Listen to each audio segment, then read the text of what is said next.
In statistics, a hypothesis is a claim or a statement about a property of a population. A couple of examples. A soft drink producer claims that there are at least 12 ounces of soda in every bottle. So this would be a claim that the mean ounces of soda is greater than or equal to 12 ounces. So our property of a population, in this case we're talking about the mean of the population of soda in the quantity of soda in the bottles.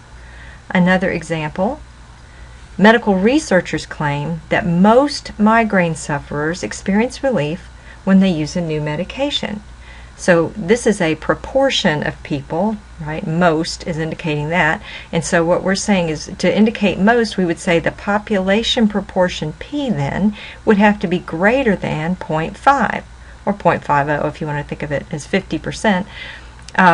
So when we say most, we would mean greater than 50%. So this is a claim about the population proportion of migraine sufferers. A hypothesis test is a procedure for testing a claim about a property of a population.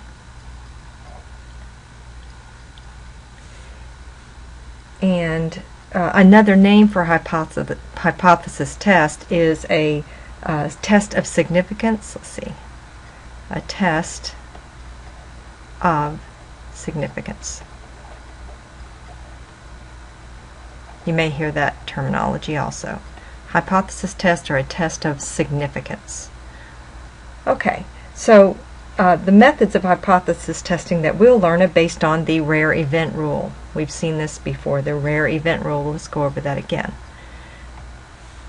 If, under a given assumption, the probability of a particular observed event is extremely small, we conclude that the assumption is probably not correct. So let's look at an example of that. When flipping a fair coin, we would expect to get about 50% heads if the procedure is repeated a large number of times. Say we assume we have a fair coin and we observe 10 heads out of 100 trials. Then let's follow that through with the rare event rule.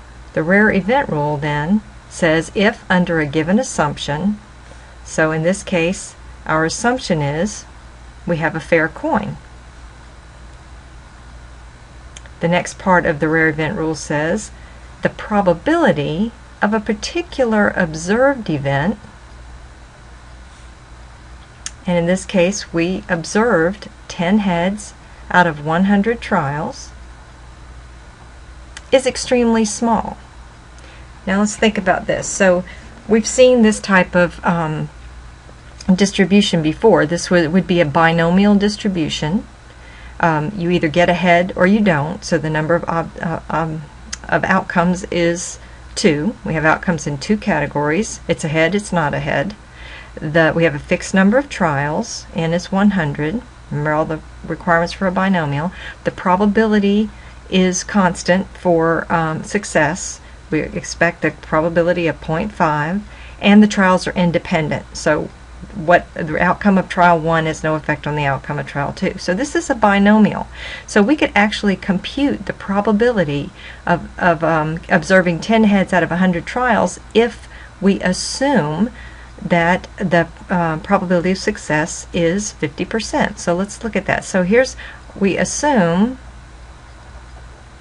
that P is equal to 0.5, and here we have N equal to 100, and X we actually observed 10, so we can go back to our binomial distribution, the binomial, and we use the function on the TI-8384 calculator, binom CDF, we want the cumulative here, of 10 or less heads, given that we flipped the coin 100 times, and the probability of a head should be 0.5. See, here's where our assumption that we're including in our calculation. Under this assumption, here's our assumption.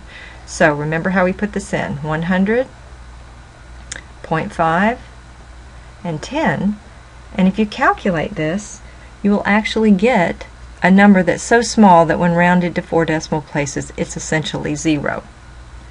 So here we have an extremely small probability. If we assume 50% probability or 0.5 probability of getting heads, here's where our assumption is in the calculation, and we actually observe 10 out of 100. So what is the probability of, this would give us the probability that x is less than or equal to 10. And we're getting 0.0000. So that's extremely small, right? So if under our assumption of a fair coin, we observe 10 heads out of 100 trials, and the probability that that would actually happen is 0, then we conclude the assumption is probably not correct, which was our assumption. We would then assume we do not have a fair coin. Okay, so remember, these probability distributions give us a chance to look at what we think will probably happen compared to what actually happened. And so that helps us then make a decision here. The probability of that happening by chance, that if you flip a fair coin, you get 10 heads out of 100, is essentially 0, that would happen by chance. So we know that there's something else going on, and our fair coin is not really a fair coin. Okay, so that gets us started on the thought process for hypothesis testing.